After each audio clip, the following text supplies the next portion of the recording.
In this video, we're going to look at requests for private letter rulings and determination letters before the IRS. So tax practitioners occasionally find it necessary to seek a letter ruling from the IRS regarding the consequences of a client's anticipated business transactions or to settle a disagreement with the revenue agent during an examination. Without a favorable ruling, the taxpayer may decide not to engage in the transaction. Now, difference between letter ruling and determination letter. The general procedures with respect to letter rulings, which the private letter rulings are before the fact, so anticipated transactions, and determination letters after the fact, where again you might be disagreeing with a revenue agent during an examination, are outlined in the first revenue procedure issued each year. The IRS has announced that a careful adherence to these procedures will minimize delays in processing requests for letter rulings and determination letters. So the idea here, if you have an anticipated transaction, this is very, it's not, I wouldn't say common, but some taxpayers do consider this, especially for sophisticated transactions, a lot of corporate transactions, entity transactions, where you want to make sure that the transaction, it follows all the tests and requirements of a test. A lot of this in corporate tax with different mergers and acquisitions and Section 355 spin-offs and split-offs and all these different reorgs. A lot of times you'll have different types of letter ruling requests. The first revenue procedure mentioned earlier, which provides the procedures for the year of doing this, lists those subjects for which a request is not permitted and those that have additional rules provided in other revenue procedures.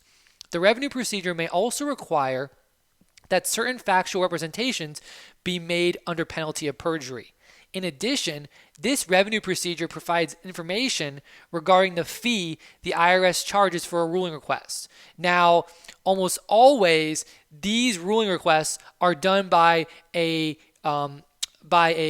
preparer or a tax planner, a tax practitioner. They're now almost never done by the taxpayer. I say almost never because, well, you're going to see before 1988 there was no fee, so taxpayers might have submitted them on their own behalf. But now and going forward, after even I'm filming this video, these private letter ruling requests and determination letters, they can cost tens of thousands of dollars for certain issues, depending on the issue. It's a function of the issue. The revenue procedure also discusses the authority of a ruling, how exactly the IRS can rule on that issue, which if you look in the Internal Revenue Code, there are many times where, for example, debt versus equity, corporate tax, the code section that deals with debt versus equity, it actually punts and says, we're going to let the Treasury of the IRS deal with this. And there's actually times where, and that's obviously to write regulations. There's actually times where in the code section or regulations, it might say that, a determination or private letter ruling is required. Like in tax exempt organizations, for example, there might be times where determination letters or letter rulings are required for those different issues. In addition to the annual revenue procedure, the IRS has, on occasion, issued revenue procedures that govern ruling requests for specific topics. For example, the procedures for obtaining determination letters involving sections 401, 403, 409, and 4975, which deal a lot with employee retirement plans and retirement planning and things like that, are contained in various revenue procedures. Similarly, various revenue procedures provide guidance for corporations requesting relief for late S corporation elections and certain untimely elections required to be filed by or with respect to an S corporation. Now, I mentioned earlier that almost always these are going to be accompanied by a tax practitioner signing off and preparing this. And this is because before 1988, the IRS allowed these types of responses without charge. But of course, then with the 1986 Tax Reform Act, we had a lot of issues. People didn't know what to do, and then basically IRS was getting flooded. So then you know what? There needs to be a fee attached. And again, at the time of this video, it's tens of thousands of dollars for a lot of the different issues. Okay, and it goes up every year for a lot of issues. So taxpayers almost never do this. They'll obviously hire a preparer, a tax practitioner to do this on their behalf. A lot of times attorneys, sometimes CPAs, sometimes even enrolled agents to do these types of things. But usually you see attorneys and CPAs submitting these types of letter ruling requests and determination letters. So currently the fees charged are in the tens of thousands of dollars depending on the issue. Now, under the Freedom of Information Act in Section 6110A, rulings and their associated background files are open for public inspection. So you're saying, well, if I'm a taxpayer that's anticipating a transaction and I'm filing this, the IRS is going to know I'm doing this, and that's going to, trigger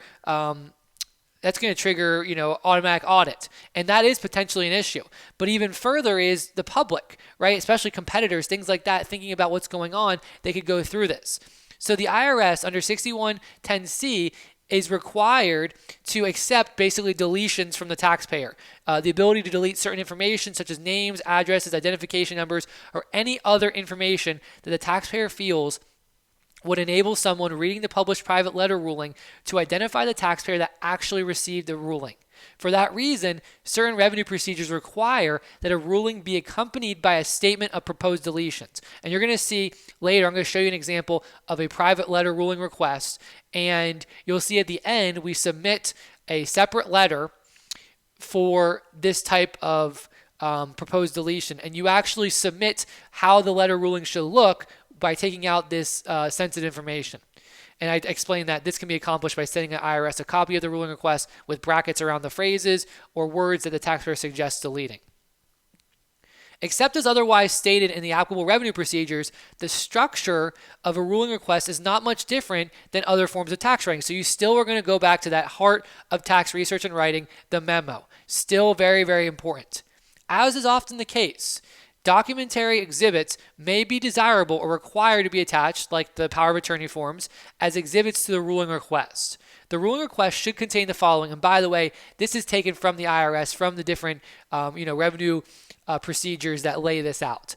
So you need to have the date, proper IRS addressee information, identification of the taxpayer, the name, the address, identification numbers, so Social Security number, ITIN, EIN, introductory statement.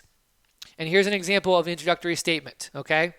And you'll have different examples for different taxpayers, but this is something that, I've used in the past at firms that I've worked at. As a representative for the above referenced taxpayer, certain rulings regarding the federal income tax consequences of the following proposed transactions are requested as detailed below. So that would be an introductory statement, just saying we're looking for a private letter ruling request.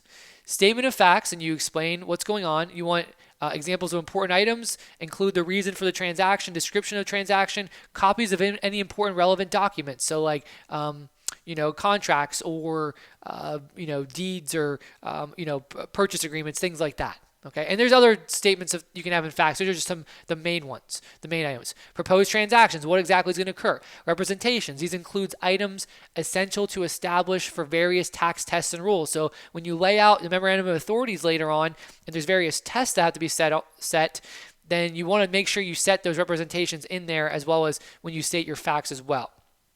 Rulings requested. So you want to state the position the taxpayer seeks to have affirmed by the IRS, which they can either affirm or they can obviously reject that.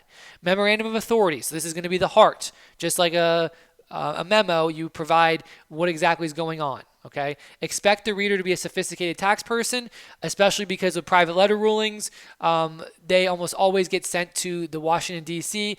IRS Office of Chief Counsel, where you have some of the brightest minds in tax there in that group. Okay.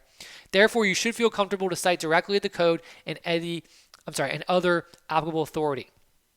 You also want a procedural statement. I provide an example of a procedural statement that I'm going to use in my example later on, as well as something that you should consider for if you submit a private letter ruling.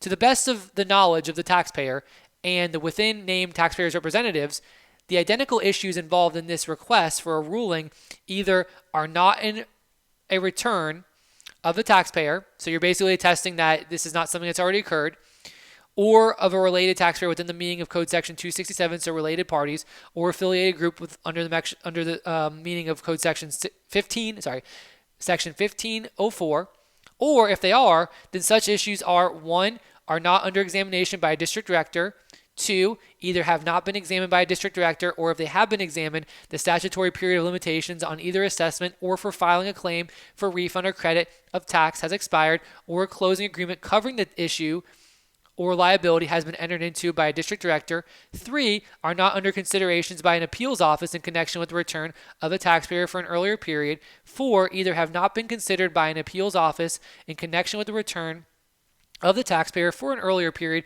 or if they have been considered the statutory period of limitations on either assessment or for filing a claim for refund or credit of tax has expired, or a closing agreement covering such issues has been entered into by an appeals office, and 5 are not pending in litigation in a case involving the taxpayer or related party. So before I continue, what that's dealing with is if you're submitting this request to this group, and then let's say it's being audited or being considered by, district director, different office, and there's basically 2 different answers, then you can't come back and, use this. That's what they're trying to get you to avoid. Because basically, the IRS, without saying it, they understand that there's going to be these discrepancies in the system, right? Because it's just such a large organization, and that's understandable. And they're basically making you attest to that. And if you obviously can get some hot water if you are attesting and it's a lie, right? You're testing this is not the case, and it really is the case.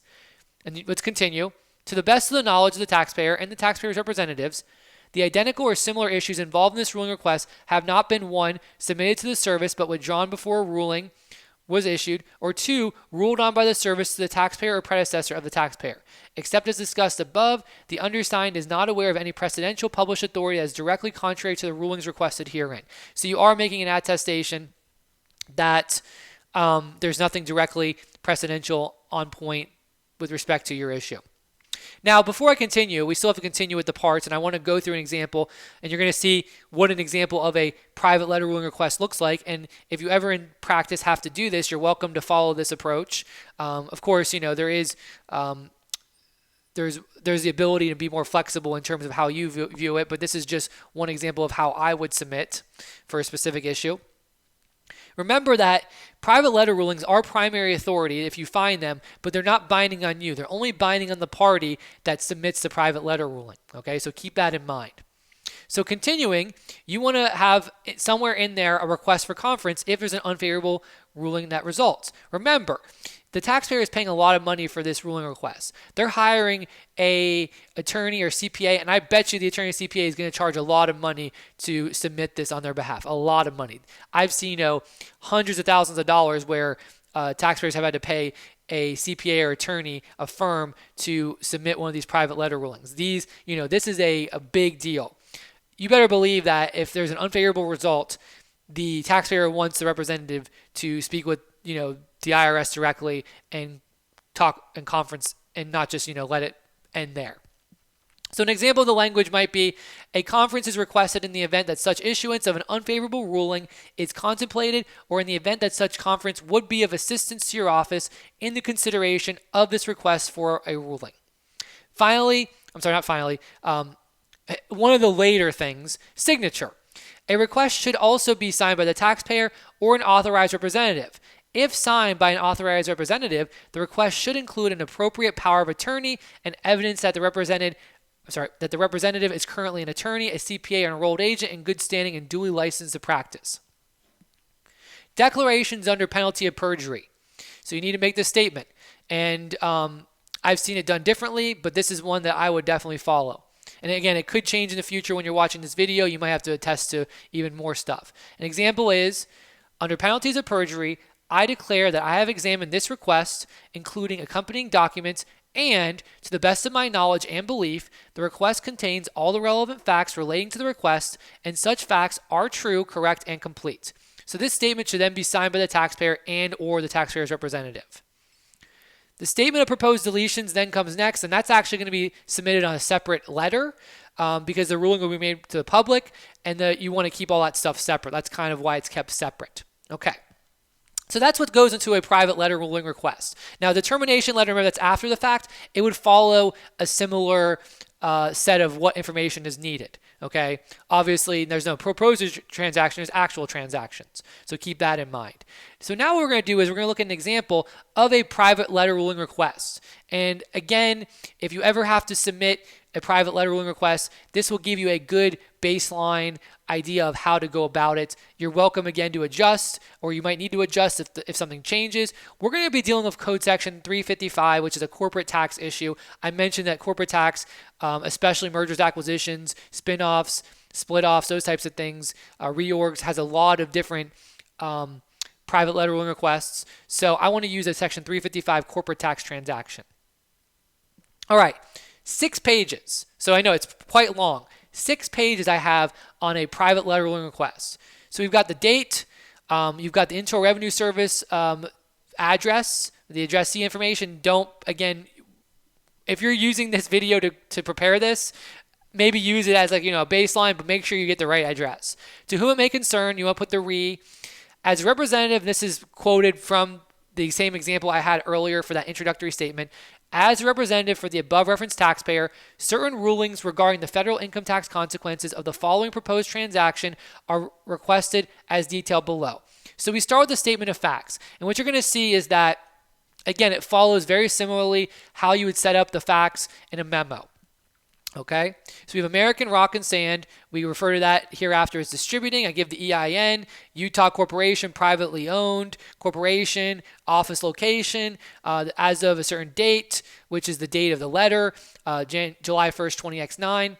The authorized capital consisted of 1,000 shares of voting common stock. The issued and outstanding stock of distributing is held principally by the Jones family. Distributing is engaged in the business of road and highway construction and has continually been actively engaged in such business for the past 10 years. Distributing uses the accrual method of accounting and maintains its books of account on a fiscal year ending June 30th. Distributing files a consolidated federal income tax return with its subsidiaries and is subject to examination by the district director, Salt Lake City, Utah. So you want to put that location because that's where the closest one.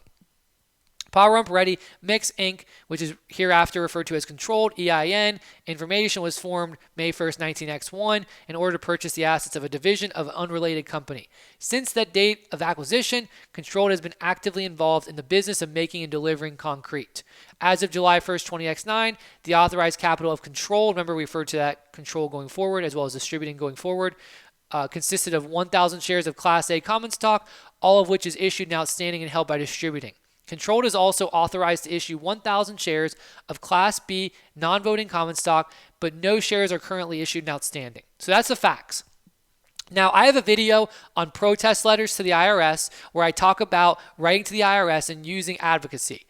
When you are writing to the IRS, there is a role of advocacy. When you're writing a client letter or a tax memo, internal memo, you are writing to educate your client, educate the firm, and you want to be objective. When you're writing to the IRS, you can take a more stance of advocacy. You don't want to misstate facts and misrepresent information, but you do want to present the information in a way that's going to be favorable to your request. You are able to do that in a private letter ruling, determination letter, and protest letter. And if you want to watch that video on protest letters, make sure you do that before this video, or go stop this video and watch that, where I talk about how exactly to be an advocate for your taxpayer as a representative, how to phrase that information and obviously not misstate stuff, and basically doing it in the proper way. So then I talk about the proposed transactions, and again, this is basically a Section 355 issue where you've got an employee that wishes to acquire an equity interest in the controlled, but does not wish to, nor can he afford to purchase any equity interest as long as controlled is a wholly owned subsidiary of distributing. Furthermore, he does not wish to acquire an equity interest in controlled while it has a corporate shareholder. As a result of the following factors, the parent company could use the earnings and profits of controlled to invest in other business ventures. So I just list one factor, but there could be more. Having a corporate parent shareholder would give him a minority interest in controlled, with a shareholder whose interest in the future of controlled may be different than his.